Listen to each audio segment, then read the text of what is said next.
maybe.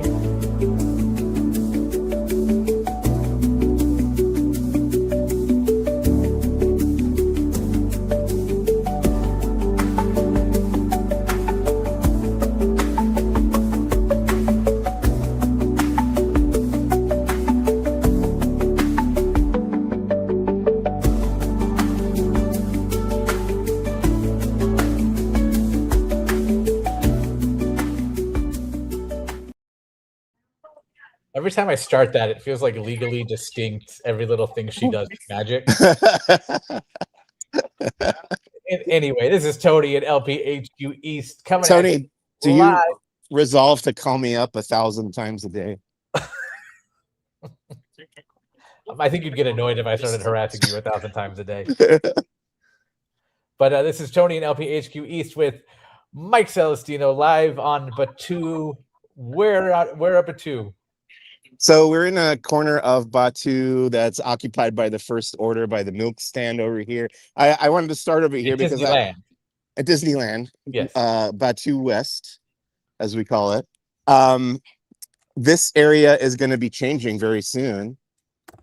Within the next few months, by the end of April, this is going to be converted over to the Galactic Empire. I'm guessing these banners are going to be gone. The First Order banners will be gone and replaced by Imperial banners, I'm guessing.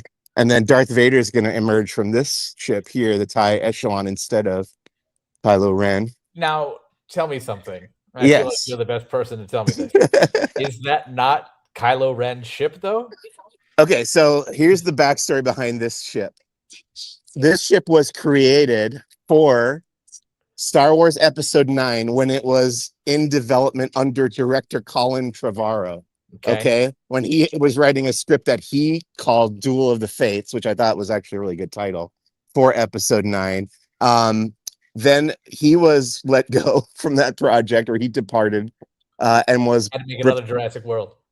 Yeah, and he was replaced by J.J. Abrams, who completely, rewrote the script. It had a lot to do with Carrie Fisher dying too, because his script, was very heavily, Leia was very heavily featured, I think, in his script, which is difficult to do when the actor has passed away. Anyway, this ship was going to be in Episode 9, and they were simultaneously incorporating it into Star Wars Galaxy's Edge as it was being built here at Disneyland. It is designed as a First Order ship, which is the period that the sequel trilogy takes place in. Now they are kind of retconning it to be an old Imperial ship that Kylo Ren drives around in, I guess, which doesn't quite make sense with his character. If you've seen the Star Wars sequels, he directly says he wants to let go of the past and kill the past. So I'm not sure it gels perfectly in my mind, but that's what they're going with. They're going to be releasing this comic book that's going to help set the stage for the new changes to Galaxy's Edge. So hopefully we learn a little bit more about the deal behind this TIE Echelon ship in there. By the way, this gift shop is also changing over to, right now it's called First Order Cargo. And it's just stuff from the First Order. Well, not okay. In theory, it was when it first opened. You can see there's some Darth Vader stuff in here right now, which has been kind of gradually seeping in. This Darth Vader is the most marketable of the Star Wars villains, at least. Some would argue why he was never in Star Wars land in the first place. But yeah. Anyway, this shop is going to become Black Spire Surplus is the name. And it will be, so the story behind the new shop is it's going to be half Imperial and half Rebel Alliance, right? Am I right about that? Oh, okay. What's she saying? They're only rumors. Okay, that's what she's saying. It's only rumors. I heard that two ex-clone troopers from the Clone Wars are taking over the shop, and one of them, after the Empire took over, one of them joined the Empire and one of them joined the Rebel Alliance, and then they came together to open this what will be called Black Spire Surplus, and it will feature Galactic Empire and Rebel Alliance military supplies. Oh, I feel like the Rebel Alliance stuff, is that something that's already out at the Star Wars Trading Post in downtown Disney? Well, I mean, if you go to Doc Ondar's Den of Antiquities, you can get some Rebel stuff like helmets, and Okay. over at Resistance Supply, over by the Rise of the Resistance attraction, there's some stuff. Yeah, it's mixed in here and there. Okay, real quick before we walk too far away Yeah. from where you are now. Yes. First of all, Kyle said regarding the song, I always think of In Your Eyes for some reason. But can we also get a green milk update? It's still on the online menu, but yes. So now you can explain to us the drama surrounding the green milk. Is there drama? There's is it there? It's not there. Now there's this sign. That sign can get removed. Right. So when Galaxy's Edge first opened, your two choices at the milk stand were blue and green milk. And I think I've had green milk maybe twice.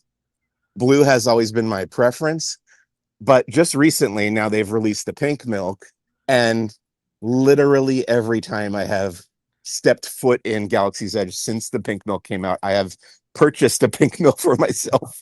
I am addicted to it, you might say. But you can still get the green milk. It's while supplies last right now. There's the sign. And I say drama because people have said that sign could easily be taken away when the day comes when the green milk is gone. Oh, okay. Yeah, so I think they're just kind of going through the remaining supply. I think it is being kind of like cycled out. Or the blue milk, or sorry, the green milk surplus. Right. Or there you go. What are the other names of that store? First order cargo. Yeah. So the either the green milk cargo or the green milk surplus. No, they haven't done the pink milk in Walt Disney in Batu East. Not to my knowledge, no. We were actually talking about this on a morning show sometime in the last 4 days. Disney never has quite captured what Universal has with butterbeer. And I feel like the blue milk, green milk, pink milk has been their swing and kind of a miss for Star Wars, that universe. Right.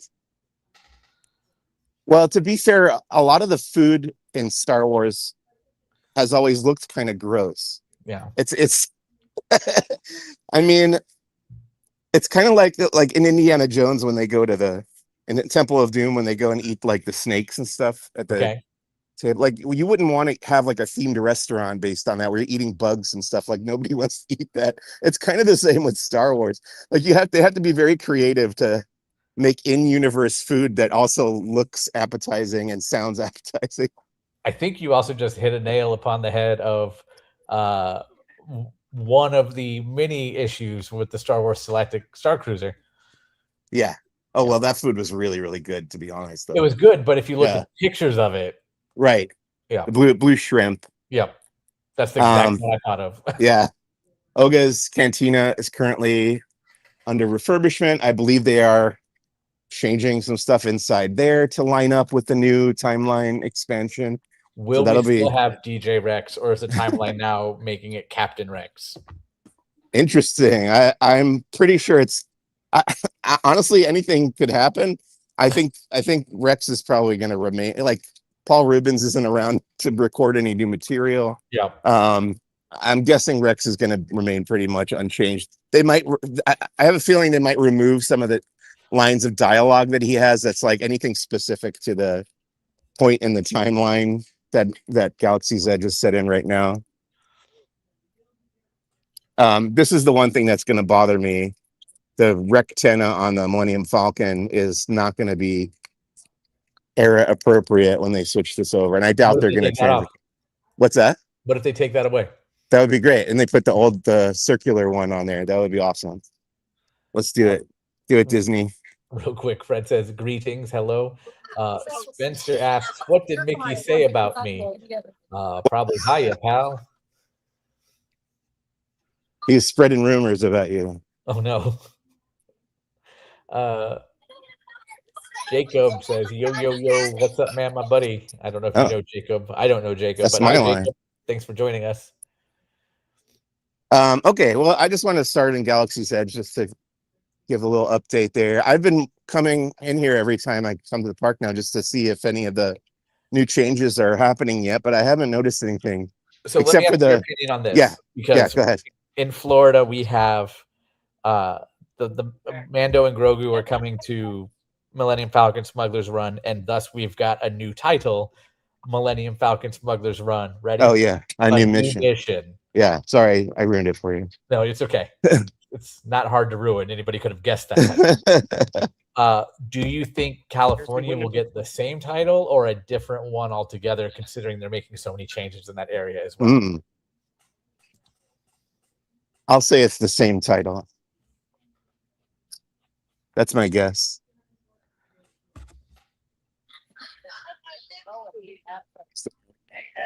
I'm sorry, I got a low-level essay from Fred here. So Zootopia 2 surpassed a Minecraft movie, and the live-action remake of Lilo and Stitch to become the biggest movie in the American box office of 2025. How do you feel about that?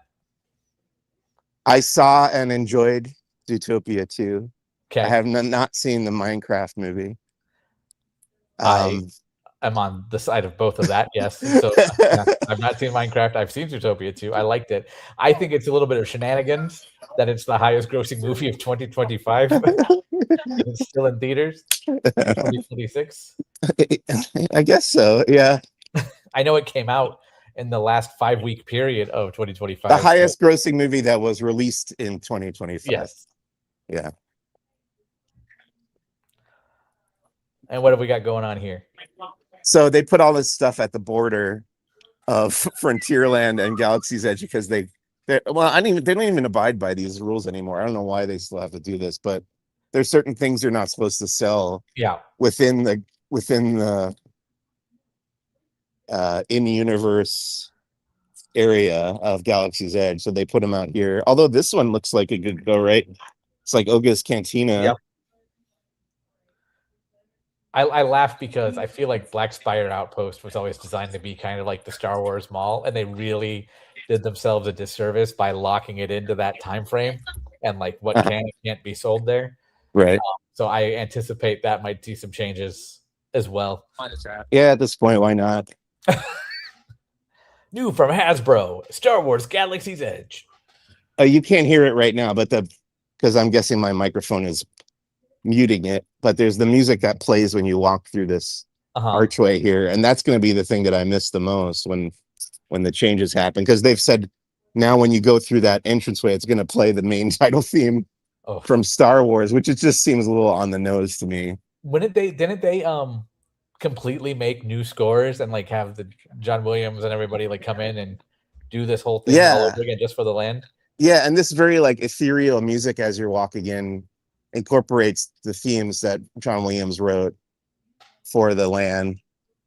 So yeah, you might know this. I don't know this one. Joe says no is what Kyle says. Joe says no. Joe says no. I don't know what that means. I think that had to do with the timeline thing, but okay, not sure. But here we are back in Disneyland. Yes, we've left the galaxy far, far away, and we're now in Frontierland. Okay, you've been to both. Which transition is better? Hollywood Studios or Disneyland? I mean, I like this one a lot more. I pointed it out before. I don't mean to keep backtracking, but as you're going through that tunnel right there, the light fixtures on the wall go from like Wild West lanterns into Star Wars themed lights, and it's just so neat to me. I love the thought that went into that. Congratulations, everyone involved. I love this train trestle. This right here. I agree with that. Yes. I feel like everyone's like, "Oh, the tunnel at Hollywood Studios is so amazing." I'm like, it's a tunnel though. Like, it's obvious you're gonna make a transition. And Hollywood Studios, it feels more like Toontown, like you're going into Toontown. Yes, and even I like Toontown's better because it's when you go. There's the walls and the bridge overhead, but it's not like a real tunnel. Yeah. And in the movie, you go through a tunnel to get to Toontown anyway, and right in front of the Rabbit being the movie, and you go down. But when you come up with that backdrop and everything, it just worked so well. But now it's just a big lawn, so it still works. But Anyway, Kyle has given me clarity on this, and he's kind of insulting me at the same time. Wow, Tony, it's a reference to a sign outside Diagon Alley, allegedly referencing J.K. Rowling's veto power to Wizarding World of Harry Potter. But it's officially in the park. It's not like something a guest put there. Maybe, I don't know. All I know, I have stories off stream about some things from my days at Universal. Oh, the sign says Joe says no. JOE space SEZ space NO. I need to look for that. I don't remember. I'm sure I've heard of that before. Yes, it's in the record shop. Thank you. I love to see, sometimes this water's not running here. I like to see when all this is running. Makes me happy. Speaking of water effects, we'll check on our usual later. Yeah, oh, that never works anymore. You know what we just rewatched a couple months ago was the movie Exit Through the Gift Shop. Have you ever seen that? I've heard of it. I've not watched it. Well, there's an incident in that movie that takes place right here. Okay. At the Big Thunder Mountain Railroad at Disneyland. At this exact spot, if you go watch the movie. It's not the Big Thunder Mountain incident, is it? No. This is when Banksy, the street artist, he put like an Abu Ghraib dummy right here inside the fence, and it shut down the whole ride. I think because it was right next to the track. Probably. You don't want to do that. Yeah. I knew that was about Banksy, but I was like, did they happen to capture that? No, that was way earlier. No. Yeah, unrelated. I don't agree with this. Mike, what are your thoughts? Fred says, you know what is shenanigans? Avatar Fire and Ash hasn't got to 2 billion yet, so it's officially a box office flop. I would not call Avatar Fire and Ash a flop by any stretch of the word. How much longer after Zootopia 2 did Avatar 3 come out? Like 3 weeks. 3 weeks. So it has 3 weeks to catch up. It was still a 2025 release. Yeah. So it could make it too. Yeah. Is it on track to get anywhere near that? I know somebody we could ask about that, but I don't have him handy. Is it Cole Gary? Yes. Okay. Cole, how's Hopper's gonna do? Looks good, Tony. Thanks, Cole. You can't see me. I'm twiddling my thumbs like I'm texting. Thank you. Yep. Good for going the extra mile there. Yep. I like to describe audibly my visual pantomimes.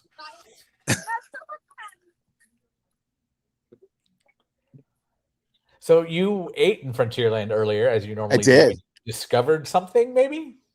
Yeah, well, I get, I whenever I'm here for the day, I eat lunch here. And my new go-to is Rancho del Zocalo Mexican restaurant. And I get the half chicken, gluten-free. And they have changed the ordering process a little bit, where you, instead of ordering with a regular server behind the counter, you have to go over to the side and somebody comes out and talks to you. But then after you place your order, you now receive a little card when you get your food that you have to bring up to the cashier when you check out, so they can enter in the information to the computer of what your allergy was and what you ordered. I guess just to keep track. But we have photos of that at the Laughing Place X account. Well, I'm sorry. Almost tripped on somebody's wheelchair. Now, do you think that's a new addition, or do you think that's maybe a temporary thing because no, I asked down elsewhere? Okay. I asked and they said it's a new system. Good. I remember once upon a time when I worked at Walt Disney World, there were some youth and they were paying with a credit card and the systems were down and they had to bring out the old ka-chink machines. You know what I'm talking about? Where you slide it and the carbon copy of the card and everything like that. Yeah. I've had to operate one of those when I worked at the movie theater. Yeah. It's 20 years ago. And exactly. So these early 20s children had not seen any of that. And so they were like, "Oh, is this like a new system, like to prevent theft or something like that?" And no, the system's down. Can you hear the steam whistle? No. Oh wow, it's good at muting that noise.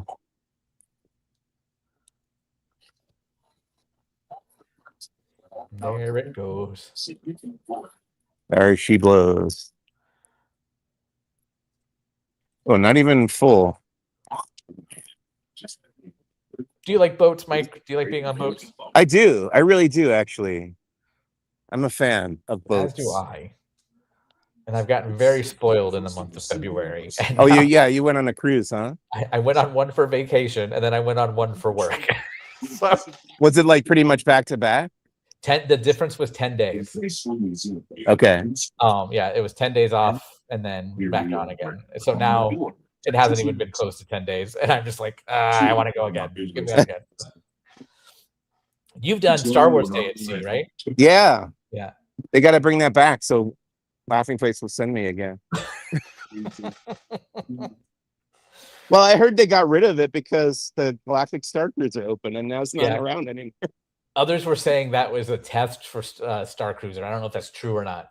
I don't think there was enough in common. That's what I'm saying. Like people like that was a trial to see if it would work. I'm like, right, but that was a day at sea, and I know how those days at sea go. It's like 3 shows and a menu, right? So and they had a lot of the characters walking around. Yeah. During the day, the most fun part was trading with the Jawas. Like they had Jawas just roaming around the ship, and the kids were just grabbing like random stuff they could find around the boat to trade with them. It was pretty fun. I'm pitching it now. Tony and Mike cover Pixar Day at Sea. Okay, I'm down. And then I feel like your wife would reach out to my wife and be like, "They're gone. Let's do something." No, my wife is waiting for me to leave town so she can have time to watch. What's that show about the 2 hockey players? Heated Rivalry. Heated Rivalry. Yeah. I am being 100% serious when I say this. My wife is looking for people to talk to about that show. Okay. So once she watches it, please have her reach out because she tells me about it and it falls on deaf ears. Like, yeah, cool. Well, I was like, you can tell me if you want to watch a show. I'm not interested, but I'll go read or whatever because we only have one TV, you know. Yeah. But I don't know. She didn't. I guess she's been reading a lot instead of watching TV. So that was a part of the issue too. Yeah. So now, not only is the buckets are not moving, but now the wheel is also not moving. Lately. Is there water at all? Let's find out over here. While we look real quick, Troy, hello, welcome. Thanks for joining us. Greetings in Maine. I hope you're warm up there. There's water, but it's not moving. Okay. So like there's no waterfalls or any of that going? Right. What about the this part is pretty dry. Yeah, that looks really low. The Dilophosaurus? Yeah, the ostrich thing in the back. Yeah. Noises. I'm pretty sure it was you that even sent me the link. Yeah, you were right. Because it was something about the sound engineer from Jurassic Park. We used ostrich noises. Yeah.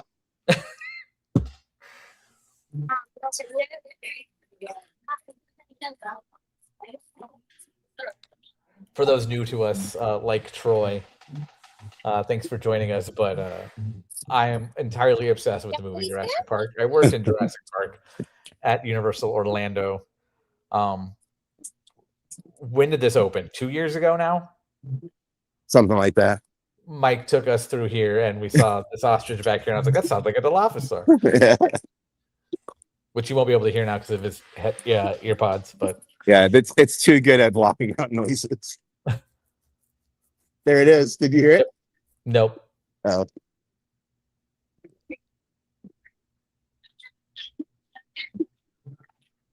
Do you consider this an audio animatronic?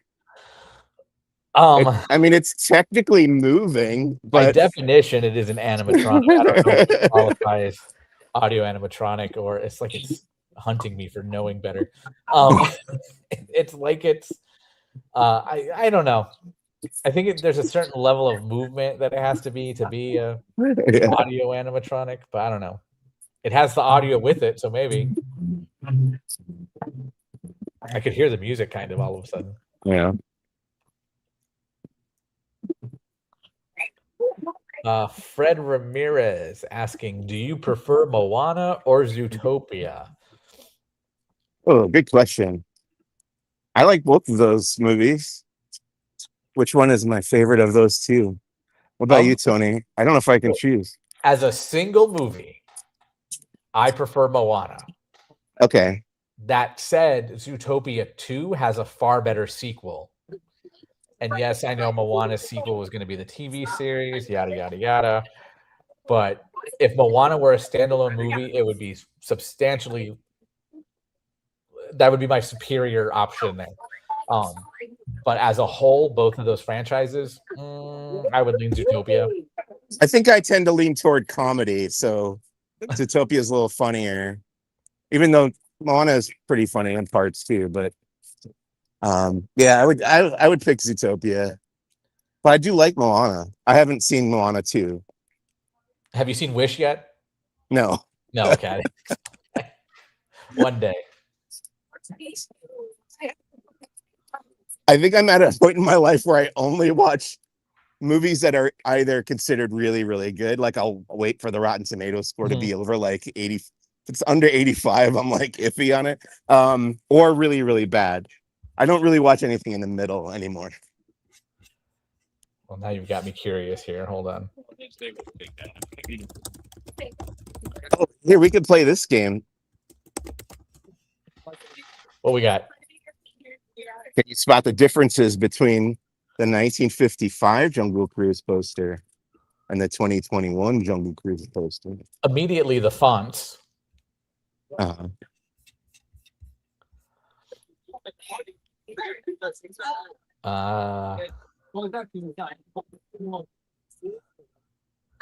don't know. Go around the fence and see if there's a Goofus and Gallant strip too. That's a very dated joke that none of our viewers are going to get. This one just says ride the Jungle River. This one says ride the world famous Jungle Cruise. I guess that's more obvious on the fonts. On this one, the boat is named Congo Queen. On this one, the boat is named Mekong Maiden. On this one, the skipper is dressed in black and gray stripes. On this one, the skipper is dressed as you would expect him to be dressed currently. And there's a camera here in the silhouette. Go back to the crowd. Yeah, and there's a gun in the other one. Yeah, right. This kid is shooting at the hippopotamus. There's also someone with like a bird cage and binoculars that she doesn't have in this version. That's pretty much it. That's a fun little I think we've posted about that. I think Gideon was the one to spot that first.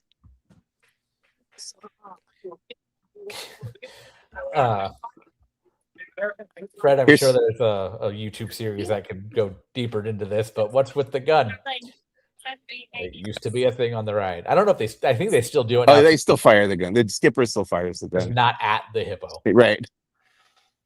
Concept art along the wall here. I don't know if this was up when Gideon took the photos of that. The poster art. My favorite thing with any Jungle Cruise related media is 1956's People and Places series, Disneyland USA. You actually see a skipper almost fall into the water and catch himself on the boat in the background. Yeah. That's my favorite little thing. Did you watch Disneyland Handcrafted yet? Yes, and they cut it out right before that happened. It uses the same footage. And I was like, no. But do you mean the very OSHA approved scuba diving to put the boat on the rail? Right.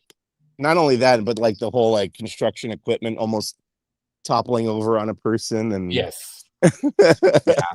Climbing up on top of things without any support. And, going back to my career at Universal, I was on the safety team there, and watching that the whole documentary made me cringe the whole time. It was good, but yeah, a lot of moments. Kyle making a Seinfeld reference just for me because I said yada yada yada. This is a fun poster. I don't think I've seen this before. Yeah, those are all the rivers you go through in Adventureland.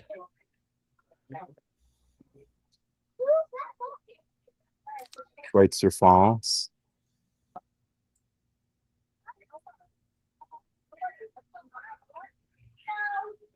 They talk about that in Disneyland Handcrafted also. Yes. Cutting the rock work to make Yeah. it's underneath. That was cool.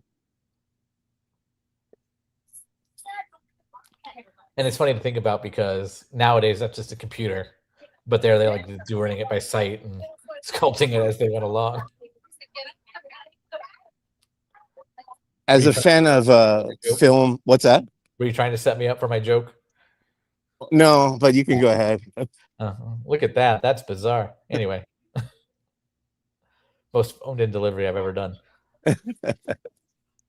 As a fan of film, go on. As a fan of film preservation, I was a little bothered by the footage is cropped, and I think it's colorized.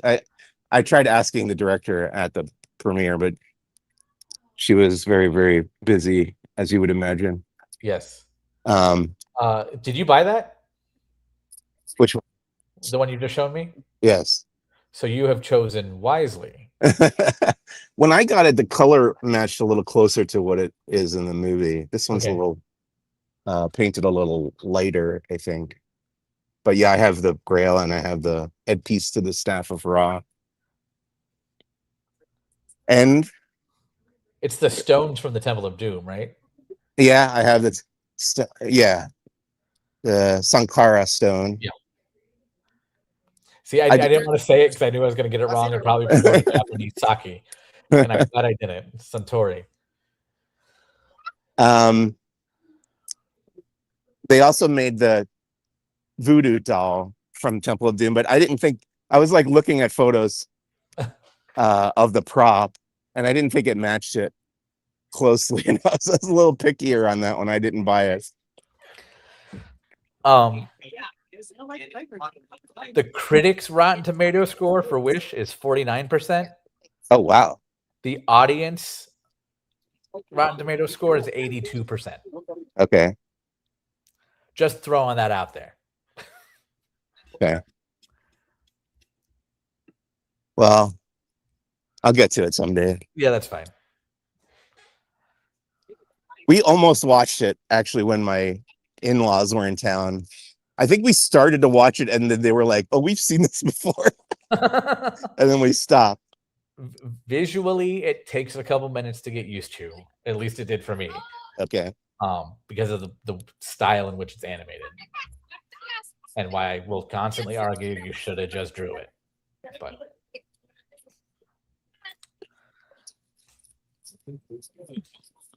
should have just drew it. Do you think we'll here? Tony, as a fan of animation, do you think we'll ever get a hand-drawn animated feature from Walt Disney Animation Studios again? They keep teasing it, and I know for a fact that their hand-drawn team has gone from 3 people to quite a bit more. So okay. I think it will happen. With what or when or where, I do not know. I still think it's a fun piece of trivia to know that Pixar, ironically, almost started a hand-drawn division right before Disney acquired them officially. So we're about to get a character cavalcade here. Ooh, let's check it out. Should we stop and watch? Yep, we won't be able to hear anything, but let's stop and watch. Okay. I'm gonna get a spot over here. Okay. Is it the 70th one? Yeah. Okay.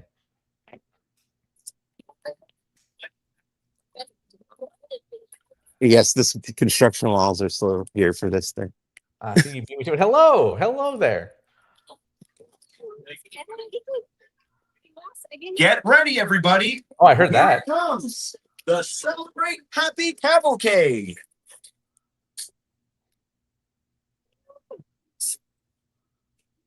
We heard that loud and clear, but if there's music playing, we don't hear that. Can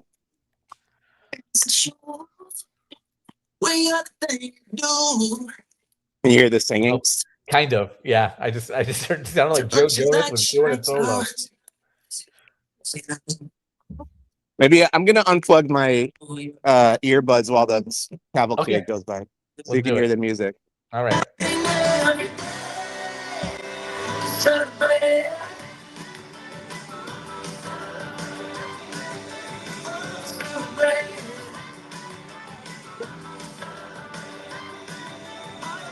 Celebrate. Celebrate. Celebrate.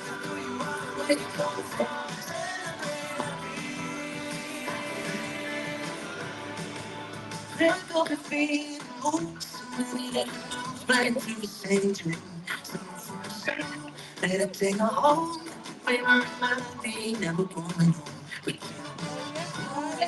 the back at the blue. Hands up in the sky. A little bit of magic.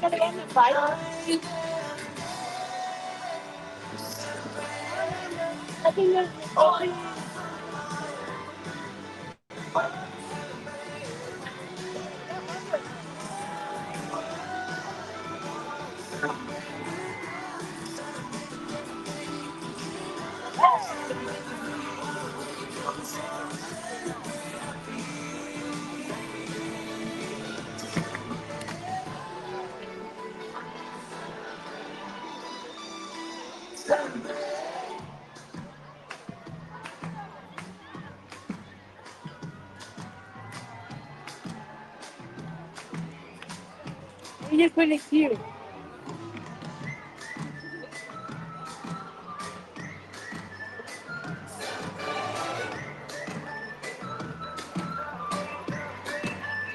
Put on the dance show. We got things going. It's time to go. This is really interesting here. I was wondering where Duffy was.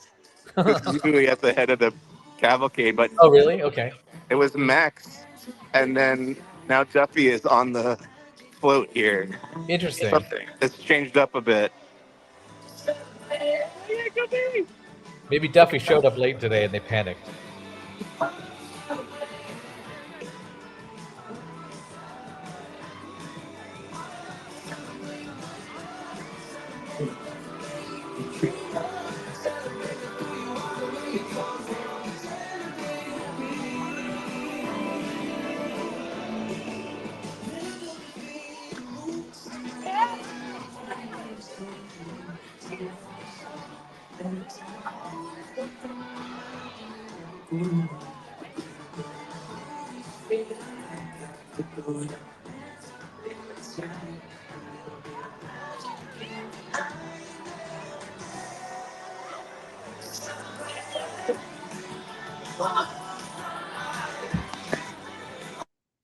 Can you hear me again? Yep. Yeah, so usually it's Duffy and Lady Duffy. What's her name? Shelly May? There you go. That's the one. Usually they're in those rickshaws or whatever at the beginning. Yeah. And now it was Max Scoof at the beginning, and then Duffy was on the float with no Shelly May. It's funny the rickshaws, as you call them. I always call them the character bikes, but I guess rickshaws is more appropriate also. Yeah. Those, as far as I can recall, date back to a parade back in 2010, 2009, 2010 called Celebrate a Street Party. But I feel like they go back even further than that. But yeah, that's what I will always think of. And then I was thinking, why don't we have a 70th anniversary parade like we had for the 50th? But then the 60th didn't really have one of their own either. So perhaps 75 will get a brand new anniversary parade. It's coming up any month now. Basically, yeah. But then I thought, well, they brought back Paint the Night, but that's not really a special parade. And then I thought, the Incredibles float isn't even in Paint the Night because they added that in 2018 when they brought it back for Pixar Fest. Oh. Okay. I had that realization, and I'm kind of dwelling on that. But what was the float? What did the Incredibles float look like? I'm trying to picture it. It was the Underminers drill. Oh, yeah. Yeah, and it had all of them on it. And then Jack was there. And if I remember right, it was the Jack from the original Pixar Play Parade. So it would burst into flames every now and then. And then Violet would catch you on the back, and it had like purple lights to create her force field. Anyway, Here's one of the Black History Month displays very here nice. in Tomorrowland for, I'm going to say this wrong, Guyon S. Bluford Jr., PhD. It's pronounced Fud, not PhD. First Black astronaut to fly into space. Here's his portrait over here. Very nice.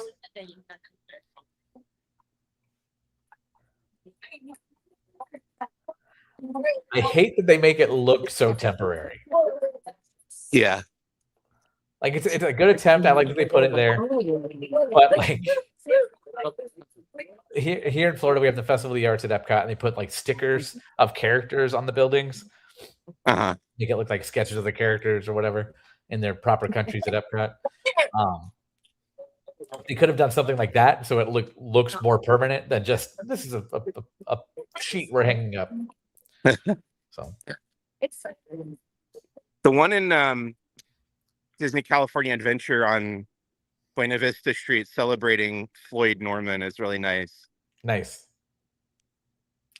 Is there a Ron Husband one anywhere? Yeah, that's over in New Orleans Square. I should have thought to Okay. check on that when we were over there, because last time I saw it was like incomplete.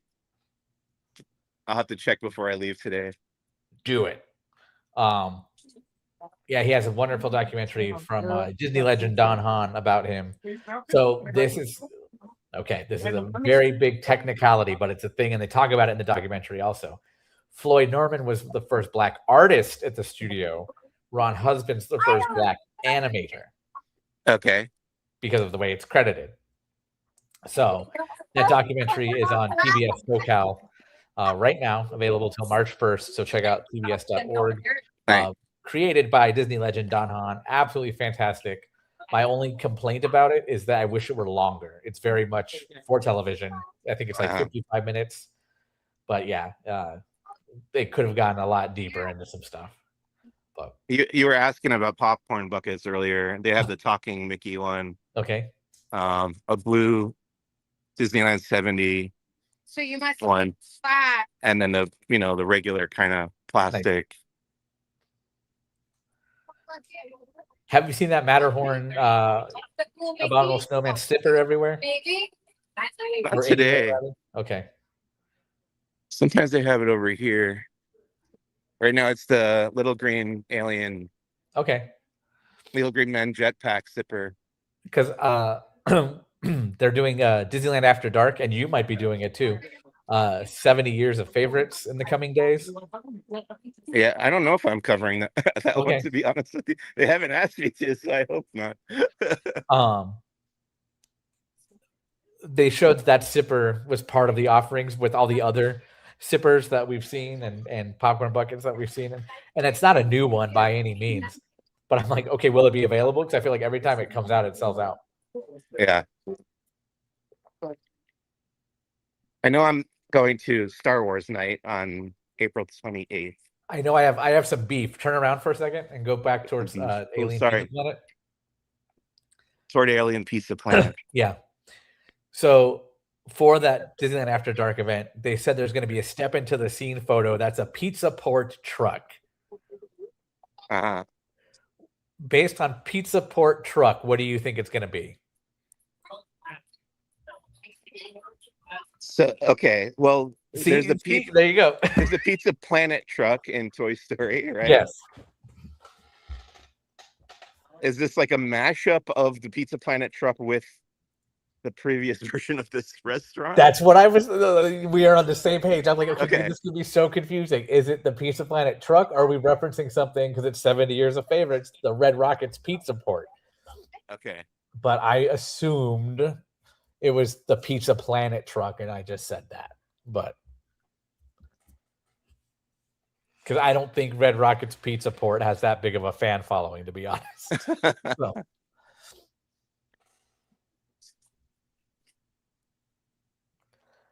And I know there are fans out there who have recreated the Pizza Planet truck with extreme precision as an actual vehicle that take it show to show or convention to convention. That's the person I would be if I had a lot of money and time, I think. The vehicle recreation guy? Yeah. I would have a lot of. I mean, first one for me would be the DeLorean time machine, Fair. but I would also want the Ghostbusters Ecto one and Okay. maybe a Batmobile or two. But I would be that guy who's like into collecting and well, I don't know if I'd be good at the actual like recreation. I may have to hire. I think we know some people who do this. I as do I. A friend of Yeah. mine, a very good friend of mine. He has a DeLorean that he has tricked out, and he has a second DeLorean that he has not. And he just had it shipped back from his old home in Canada. And he's like, Tony, we'll go driving someday. And I was like, if I get to drive the DeLorean, and he goes, yeah, but you can't drive a stick. I'm like, yeah, I can actually. And he goes, oh, then yeah, you'll drive. Shockingly, so can I, because when I was a teenager, the car I had was a stick shift. Me too. So, that's what I learned on. Yeah. Kyle says he was a big fan of the chicken fusilli at Red Rockets, which they still have apparently. But what was the pun, Kyle? Because everything on that menu was a space pun. Like I remember the penne marzanara. What was the chicken fusilli? Chicken fusilli Jerry. Yes. Another Seinfeld reference. It's also not quite the same episode. Mulva, DeLorean. No, I would do the Pizza Planet truck for obvious reasons. Plus, that's like the easiest one to do. You just find an old beat up, right? Preferably Toyota truck, yellow if you can find it, or if not, just go get it painted yellow, age it up a bit, and then put the inflatable rocket thing on the top. Done. Slap a logo sticker. They have them at box lunch. Should we go on the monorail? Should we go on the monorail? Well, I wanted to go to downtown Disney to look for those cards, but I don't know if you want me to walk out there or if it's better to jump on the monorail. I don't know. If we could do the monorail, that'd be cool. I just thought pull into the station, so I was like, get a little ride under our belt here. Yeah, let's see what the wait is like. I'm gonna go up here. Kyle said it was just Countdown Chicken Fusilli. Wait a minute. Oh, now it's closed. The heat probably got too hot. Yeah. Oh, good. Just missed it.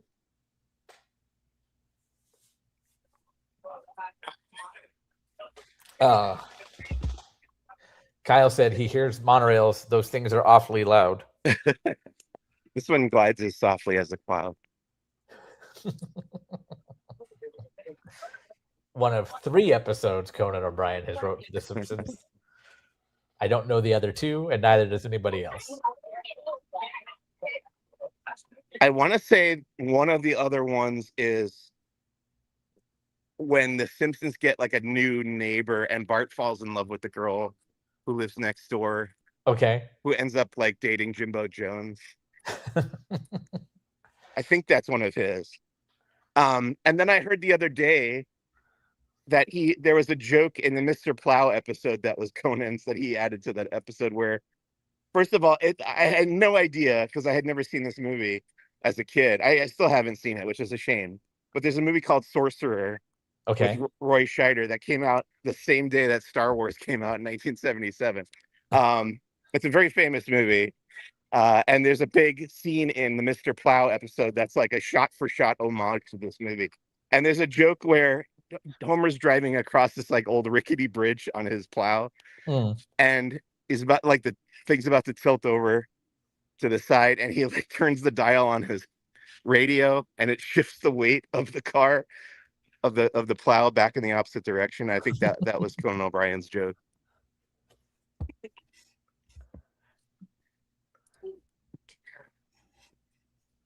Kyle keeps going. There's nothing on earth like a genuine bona fide electrified 6-car monorail. Sorry, Mom, the mob has spoken.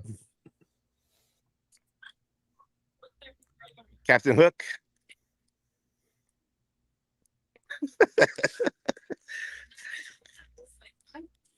Oh, Captain, my Captain. My wife's not going to be thrilled that I'm going to tell this story, but last night we went to trivia at our usual spot in Hollywood, and one of the rounds was like, name this character based on the image, and the theme was villains from pop culture who often go up against children. which was an interesting category. But the first one was Captain Hook from Disney's Peter Pan, and my wife Tori was like, "Oh, the first one's Dr. Hook." They're fighting about it. I just thought that was very funny. So in Tori's defense, there is a mega movie coming out this year that features a character by the name of Doom, who apparently also has a doctorate and PhD in something. He does. However, I'm a bigger fan of another movie with a character named Doom, who is just a judge. So all I do, I will constantly say Judge Doom, and I'm constantly corrected. And they're like, Tony, it's Dr. Doom. Oh, okay, my bad. And this happened because a very good friend of mine is a performer at Universal, and at the time he was usually behind the mask of Dr. Doom at Marvel Superhero Island at Universal's Islands of Adventure. And I kept calling him Judge Doom in character. He's like, I am not a judge. Famously in the Fantastic Four lore, Dr. Victor Von Doom went to college with Reed Richards, and that's where he got his face all scarred up and had to wear, started wearing the mask or whatever. But I guess it was not debilitating enough for him to, skip out on completing his studies. My studies. I've got to get back to my studies. Just give me some peroxide. Kyle says Dr. Hook is a great pop song producer. Could very well be. So I'm actually kind of glad we're walking out of the park this way instead, because I do want to know something. It's kind of been bothering me about Portos when we get out there. Okay, yeah, we're heading out that way right now. More importantly, have they replaced that very low res art? Oh, good question. I love the smell that I'm smelling right now. It's probably all these flowers, because it's getting to be springtime pretty soon. That's sweet. All I heard in my head was, Tony, you'll need a Zyrtec if you ever come visit now. So that's cool. Note, do not go at the end of February. Got it.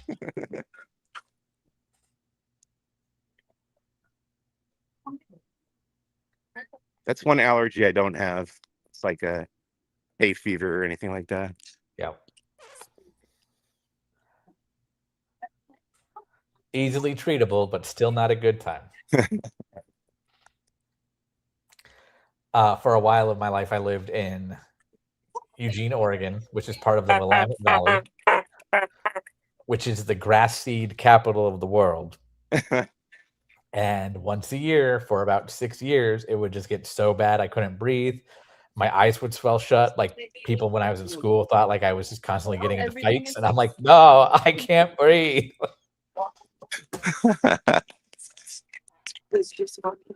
Some construction or refresh work, I guess is what you would call it, going on here.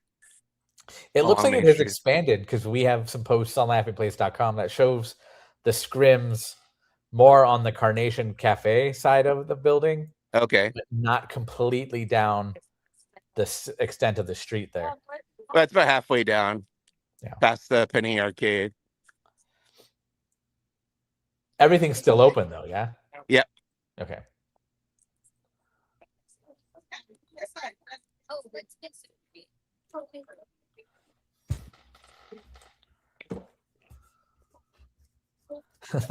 That's true. Tony is to grass seed as Mac Pelkin is to bees. Yeah. Oh, man, how many times has my girl come up during these streams? Fairly frequently. More frequently than you would think. I don't remember citing it that often. Because I'm always reminded of the story of me going to see that movie with my mom and having to console her for like 45 minutes in the parking lot afterwards. She would not weeping. Mike, I don't think it's ever come up on this stream. Really? I feel like I've told that many times. We might have triggered that memory, but you've never said that, at least while I'm hosting. Okay.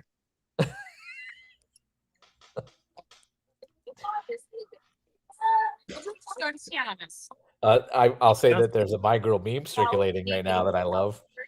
What's that? where it's the girl, I believe it was Anna Shlumsky, over Mac in the coffin and crying and saying the Dow is over 50,000. So, Wait. Oh, I get it. Okay.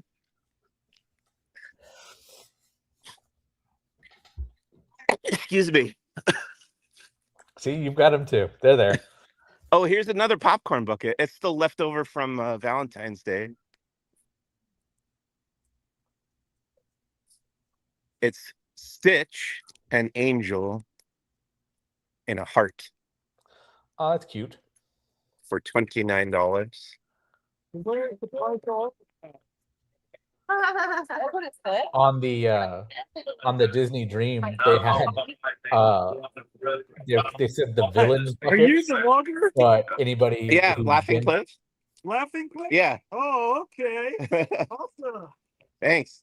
Nice one, Seek is always watching you. Oh, great. Thank you. Thanks for watching.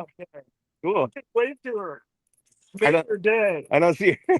She's up on the bench to the left. Oh, okay. Yeah. Standing up there. Or not sitting up there. Oh, I see. Yeah. Oh, okay. Great. Hello. You can wave. If she waves, she can see herself on the screen. They're fans of Laughing Cliff. shoot confetti into the air. We'll see you. Thanks for watching. If you're watching now, I know some folks watch us on the phone while they're there. We see you.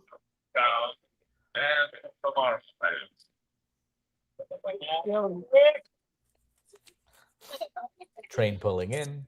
Yes, it's the CK holiday. Very nice. Fred, you met some fans. Wow. The only time I've had an encounter like that was a guy with a ventriloquist dummy or like some kind of puppet at Epcot during one of the festivals when I was there. Oh, right. I remember that. And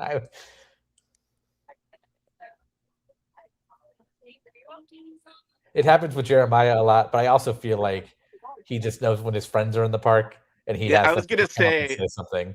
Most of the time when we're approached like that, it's somebody. It's both a fan and someone we know personally. Because I feel like the Laughing Place readership or viewership is very insular. like we all know each other. We know the people watching us pretty well. But also, like, I feel like some of us at least try to make that happen, which is nice. Right. But, Yeah. All right, we're approaching the former home of La Brea Bakery and the one former of the mini temporary homes home of Earl of Sandwich. Earl of Sandwich, now becoming a very large Portos here behind Soarin' over California, which it is right now, or as it is usually soaring around the world and soon to become soaring across America. So is it still California right now? It's California right now. Okay, because I knew they did it for the anniversary, and I didn't know if they were going to take it away and then bring it back for Food and Wine. No, it's California right now. Okay, My wife went on it the other day. They were very excited. I would be too. She brought some friends to the park. Okay. Were there any moms? If there were, they were having a good time. Yes, because moms love do Soarin'. love Soarin'. All right, here's one of the concept art pieces that was very low res last time we looked at it. So getting up close here.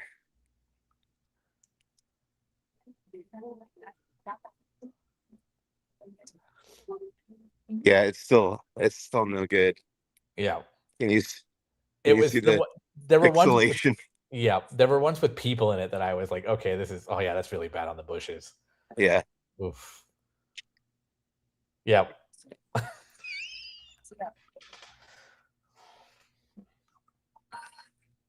Well, it's temporary.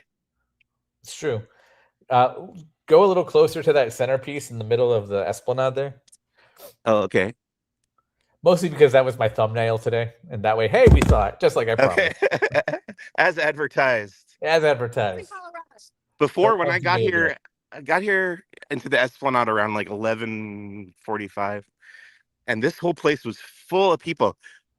I do expect after 11 o'clock a.m., which is when the park hopping starts. Mhm. I do expect a little bit of a line to get into the park, but I hadn't seen it like that in a long, long time, where the lines were backed up from both parks, pretty much to the centerpiece there.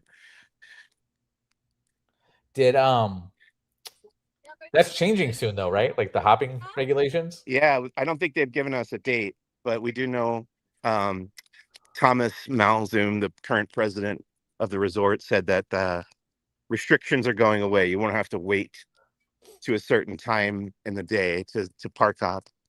But you'll still have reservations. Yes, he said that is not going anywhere. That's That here to gives them too stay. much information. And I don't mean that Right. in like a big brother way. I mean, no, that's data that they like because Yeah. now we know Yeah. how many people are coming. We can staff for this many people. And Right.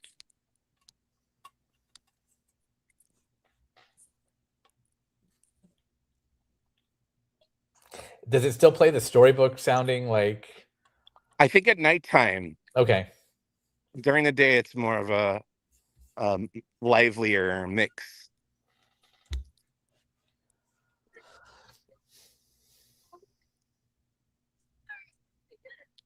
It's still the weirdest Esplanade loop to me was the 100 Years of Magic one, or the 100 Years of Wonder, excuse me. When it was different music from parks, like you would hear Epcot music as you walked into Disneyland. You would hear a Magic Kingdom music from like their fireworks show. I'm like, what is happening? And I feel like nobody would know what it was if they haven't been to the others. So it might not be a big deal. But if you had been to the others, why is this playing here? So. Or someone like me, I come from Florida to get away from, or I come from Florida to California to get away from the parks here and see something different, and it's the same. Right. I don't think this was here last time we did a stream because I remember I made up silly names for the Portos people, but yeah, it was Bill Porto, Guinevere Porto, or something like that, and then of course Mama Porto. Yeah. So the real story is here. This is a direct response to what you did, Mike. Yeah, exactly. They set me straight, and I appreciate it. This is Rosa Porto baking out of her home in Cuba, and then they moved to Los Angeles, opened the first Porto's Bakery in 1976 in Silver Lake. 1980, they outgrow their first location and move to Glendale. And then 2006, this is the one I'm familiar with in my neck of the woods up there in Burbank. And then Downey, and then Buena Park. I know that one too, but Knott's Berry Farm. Yeah. I hear about that one a lot on socials. Yeah. Porto's Bake at Home launches in 2018. I don't know what that, I guess they just deliver to you. Porto's opens in West Covina and then Northridge. And then coming soon, Porto's in Anaheim. Do you remember when Porto's was announced for Disneyland? It was some years ago now. Yeah, I was like 2018. Porto's announced its location at Disneyland. Yeah. I don't think it was that far, but it's been a while. Yeah. Let me check my stuff here.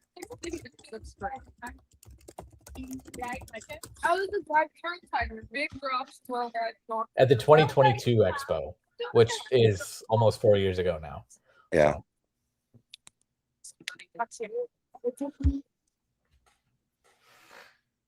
And yet that planter box in Tomorrowland still remains the longest construction project we've seen. Right. Is that the new logo? It is. Now, speaking of controversies, not really, but kind of.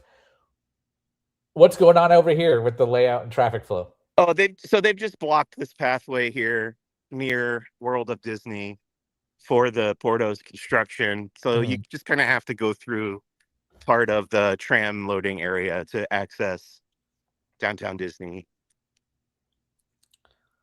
Oh, what? What?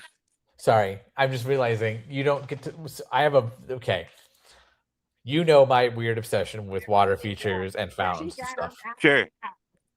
if you're forced this way, there's a very key design feature in downtown Disney that a lot of people overlook. They think it's just a cute little waterfall. You might walk by it. I don't know, but it might be down there. Wait, I want to take a pic of that. Basically, the waterfalls are there to create white noise to block out the noise of the trams. Yeah, so we can turn left here Okay. and go to World of Disney, or we can continue along that path. It's just that one little corner Okay. that's inaccessible. And because we've talked about this before, at least inside LP a little bit here in our group chats, but those gates normally are or can be opened, I should say, Yeah, to allow for some traffic. Yeah, so Rebecca Mosley was here over the weekend, I think last weekend, yeah. And when she was here, she saw these gates open, and apparently there was a path around, was it around the backside of Soarin'? It's my understanding it went between the wall there and the Soarin' show building. And that put you back out in the Esplanade near the entrance to DCA. Yep. Not the Washington, D.C. airport. You want to go through World of Disney, or should we continue on the path outside? Well, the air conditioning feels nice in there, but yeah, I'm go up to through World of Disney. Get a little break. It is getting hot again. We had a nice cold winter for a little while.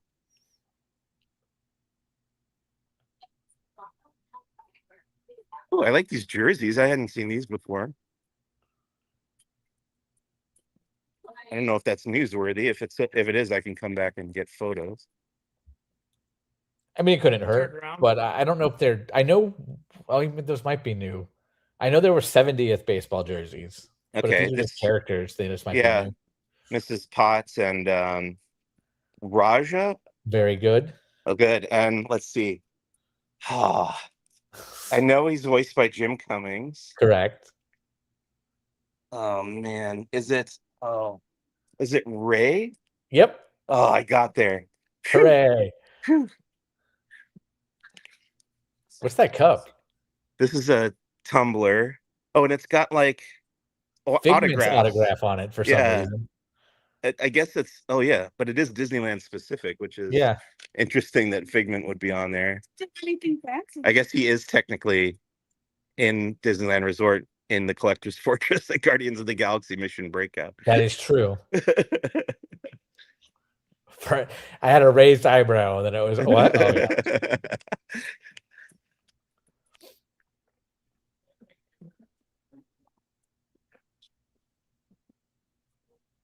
I feel like that shirt or variants of that shirt have been around for years. Yeah. This Mickey Mouse Club stuff. So I'm gonna go on a low level rant here. We didn't go to California Adventure today, but one of my favorite things there is the animation building, as you are well aware. And they have that's fun. That's a fun item. They have the Animation Academy. Somebody shared on socials that was going away for the Olaf thing that's coming to Florida in our Magic of Disney Animation, and friends are sending it to me like, oh my god, it's going there too. I'm like, no, it's not. I'm just very frustrated. Oh gosh. So as far as it is right now, Olaf Draws is not coming to California. That's just for Florida. And I think, as the Mosleys were saying the other day in Disney Parks Talk Live, it makes sense. It makes more sense in Florida because it's this resort is attended by so many locals that you would need more of a rotation of different characters to draw. Does that make sense? I think it does. I pointed out the audience demographic thing on that, but yes, they agreed that it would make better sense in Florida to be 7 different experiences or however many it was, as opposed to 24. Right. But yeah. Oh, was it you? Sorry. Yeah. I forgot that you were a guest. I was there on Disney Parks Talk this week. Kyle asks, can you say Yoda backwards? A dweeb.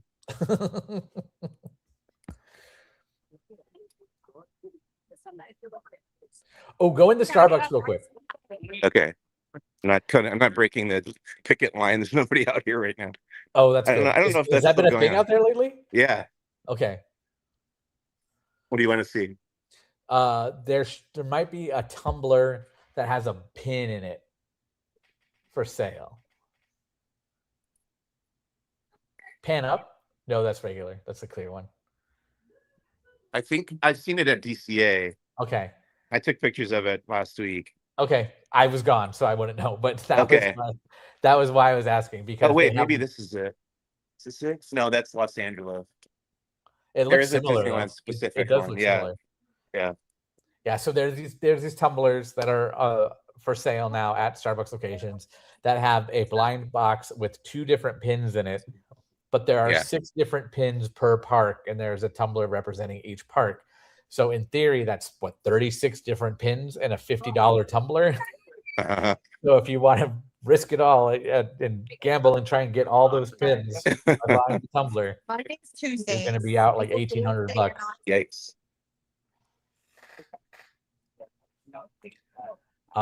That'll be soon on Kyle's new feature, Macklemore Math, which will be featured on Laughing Place. And it should be called Mathlemore. And which Mike thinks should be called Mathlemore.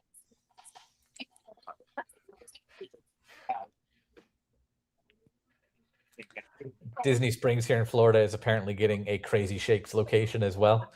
Okay. So that's on its way out here. So if you like a bunch of nonsense with your milkshake, it used to be. Wait, do we have a Crazy Shakes? Yeah, the Black Tap. Yeah. Oh, yeah. No, I knew about Black Taps. I didn't know people called it Crazy Shakes. People don't call it that. Black Tap calls it that. Oh, okay. I think people call it. Now excessive. I see it. I see the sign that says Crazy Shake. Crazy Shake TM. The TM is really big.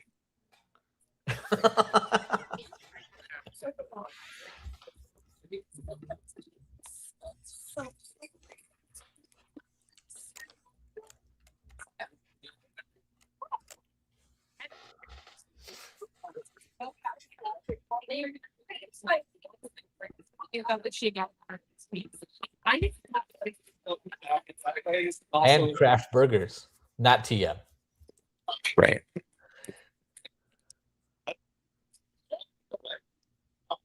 That is a big TM. Now that you say that. Yeah, they really want you to know that you cannot use that phrase. That's our word.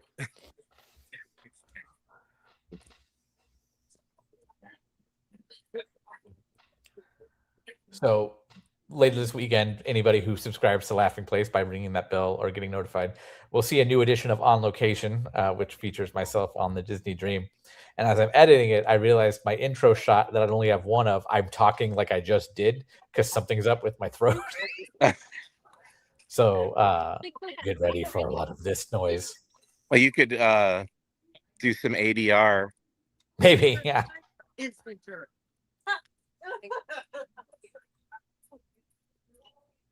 This shop Doesn't know what it wants to be. Storyland Boutique. Right now, it's a lot of these blind box figures. I think we came in here on a stream recently, didn't we? We did. Yeah, but it's got a pretty wide selection of these guys.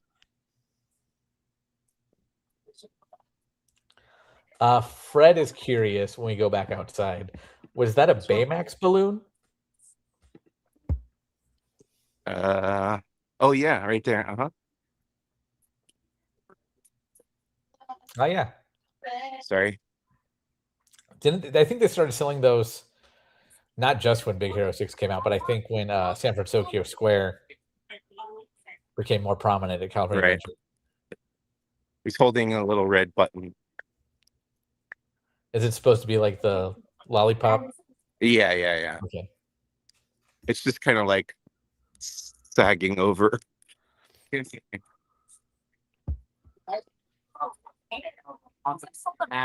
Disneyland Resort still in the breadth of its 70th anniversary celebration. Celebrate Happy, which is supposed to go through this summer. Ugh, I didn't realize it was them. I wanted to brought it. Sorry. So the former Tortilla Joe's still under construction. They haven't really even started. It hasn't gone vertical yet. Yeah, I was gonna say they demolished the building, but then nothing happened. And there's like a barbecue diner or something coming also. Yeah, Arthur and Sons Steak and Bourbon, and then there's one other thing. Pearl's Barbecue, I think.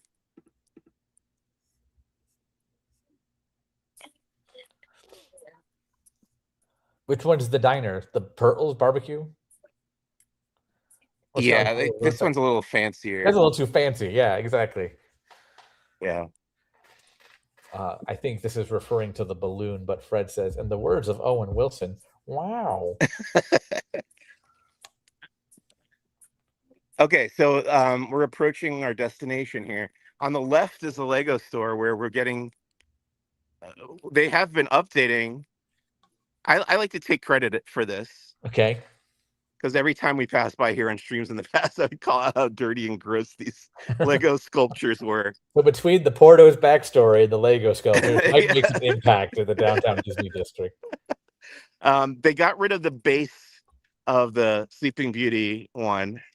So they built the new castle structure that's no longer made of Lego. And I want to say it's going to be easier for them to keep it clean and maybe not as faded. And yeah, but they left the brick built Maleficent dragon. Oh, there's an Easter egg, literally. Was that for the extravaganza that's coming Yeah. in the coming days? Yeah, it's Woody on a golden brick. I believe it starts March 6th. And then I noticed last week they got rid of Buzz and Woody here. Yeah. So that the Toy Story one's just completely gone behind there. I don't know what they're going to put there to replace it.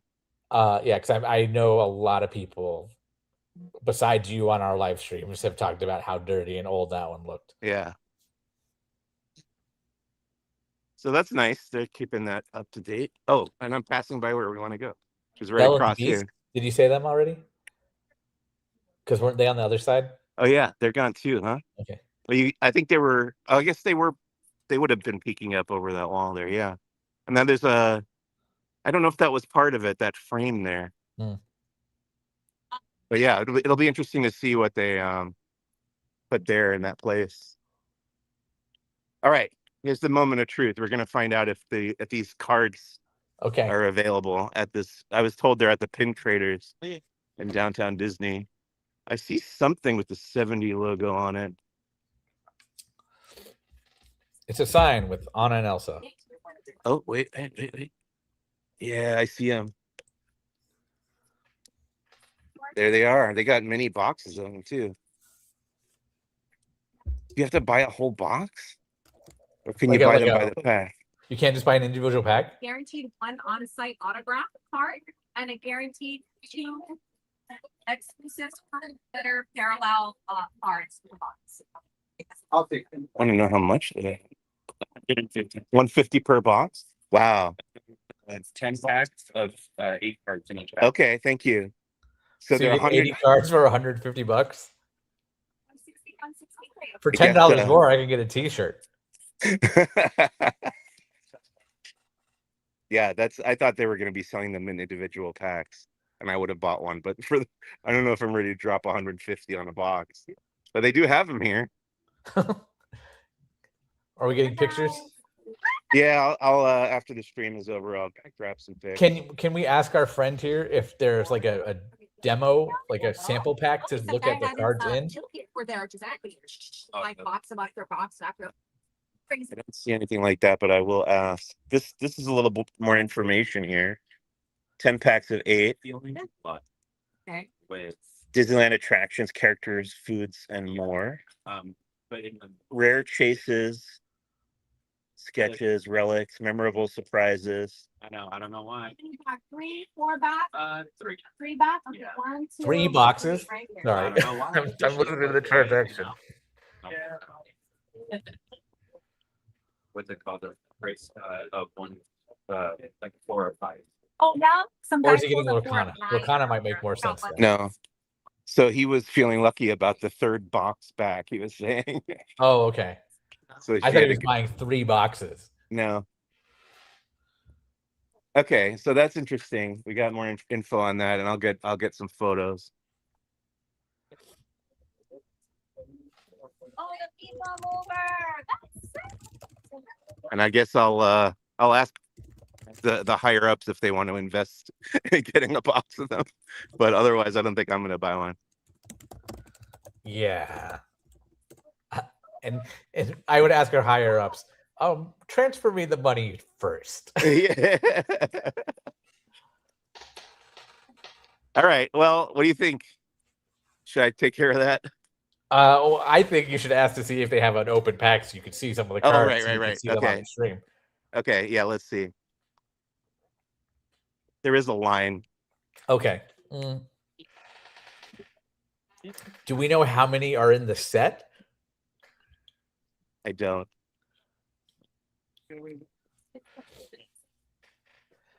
Kyle, Thanks. possibly the most important question of all. Do you have any cards that we can take a look at outside of the box? I do not. They're just all sealed. Okay. I believe Kelly might have one on her. Like I heard her say that someone gave her a card. Okay. So We might be able to look at one card. Okay. Thank you. Ask him how many are in the set. Okay. the Disney top card. It is only $150. Oh, and you Only. can buy 2 packs per transaction. Do you know how many total cards are in the set? There are 80 in the set. Yeah. No, I'm not sure, but there are 80 in a box. 80 in a box. We don't know how many total cards there are. Not- Okay. Thank you. He doesn't know. I'm noticing. Sorry. And I feel like that cart there is normally meant for the Star Wars trading post. You think?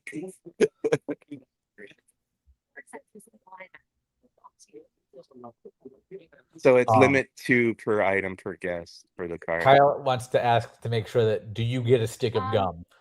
Possibly the most important question. To have more like collectors now, that's kind of like they're meant to like oversee and like. Yeah, no worries.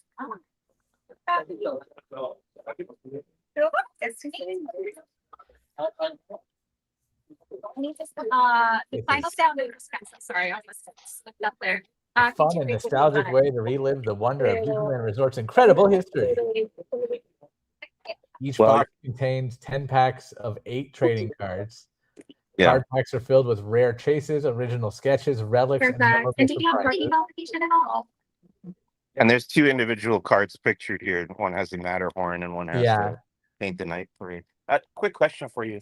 Do you have any individual cards that we can take a look at? Yeah. Oh, Someone give me the. oh, great. Awesome. Oh, perfect. Okay, Oh, so fancy. there's the caretaker from the Haunted Mansion plus the bride, and then Dead Men Tell No Tales from Pirates of the Caribbean. Can we see the back set? And there's just info on the back, and yeah. Now, Cool. she said Thank somebody you. gave them. Did they give them in the protective Thanks. sleeves, or do those come in the box too? Did the sleeves come in the box, or No, I brought some home. you brought the sleeves from home? Thank Okay. you. Very nice. Thanks. Thank Kelly on Oh, behalf of awesome. everybody Yes, watching. thank you. Yeah, thank you. Okay, well, that's our info that we got. Cool. Do they have gum? I don't think there's gum. Okay. Here's the box up close. There's an autograph, relic, and sketch cards. Yes. So there's Nothing much on the box, Awesome. but I'll get some pics. I remember when I bought the complete set of Jurassic Park trading cards back in 1993, and I remember it being like $35, which was a lot for 1993, and Yeah. a kid, a 9-year-old. But yeah, 150 for maybe kind of a set. So I'm gonna ask if any discounts apply to that too. That's a good question. Troy with some sunglasses. Thanks, Troy. Yeah. So Dale is calculate Dale. Okay. So that's the only thing I'm really excited I don't see. I feel like if there weren't discounts, they would say it. What does that sign Right. say? Which one? The one The that I just one on showed? the the one on the shelf further back. It says limit 2 per item per Okay. guest while supplies last. Oh, so that guy couldn't even have bought 3. Right. Yeah. Yes, those are exclusive boxes. Thrill with us on a live stream as we get information about trading cards. I saw like NDAs up there already. Yeah, right. Do you know if any discounts apply to the cards? Nothing. Cast member discounts or nope, nothing at all. Okay, thank you. Wow. Price of 150. There's no discount needed. He said for the low price of 150, there's no discounts needed. He's got jokes. Fun. All right. All right. We're going to go ahead and leave Mike to ponder whether or not he's going to purchase this box or not. Okay. Let him text our higher ups. Remember to like, subscribe, ring that bell whenever we go live. You will be notified, whether it be from Disneyland, Walt Disney World, or anywhere else the wind may take us, plus our onslaught of regular programming, including Disney Parks Talk Live on Mondays, Barely Necessities, Disney Merchandise Talk on Tuesdays, and all of our stuff. Be sure to like, subscribe, ring that bell, get notified whenever we go live. From the Disneyland Resort and downtown Disney District, this is Tony at LPHQE saying so long. Mike, what are you doing with those cards? Well, I'm going to take some photos of them. That's what I know I'm going to do. Not for bootlegging purposes, for journalism purposes. No, I'm going to bootleg them. I'm going to print my own at home and come here and sell them for a discount right outside the gate. Perfect. From the Disneyland Resort. So long, everybody. Bye.